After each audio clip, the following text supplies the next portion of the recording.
venue ang gitutukan. Ha? Kaya ngano, kung dunay mga kung ma-admit kung dunay joy kapasidad nga magpa-admit tag mga pasyente sa mga district hospital sa mga LGU, no need to refer ana diri sa provincial hospital eh.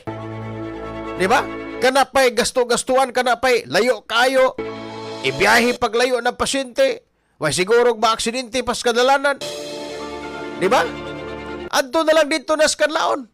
Oh, Gihulngan, Baay City, Mabinay, Tanay City, Bayawan City, dito na lang na sila.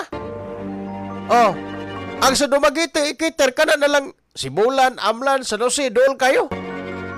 Di ba? Kay puno naman ta. Napay secure. Ang mga pasyente gikan secure in town. Ana mas provincial hospital. Diri Cebu mga igala. Ana pod sa provincial hospital in town. Mike, taga Negros Oriental rin na-admit diri. Diba? Di ato'y kasa ako amiga taga Larina, Sikihor, nangagtabang. Kay iyang pasyente na-admit niya sa provincial hospital in town. Diba? Na-disgrasya.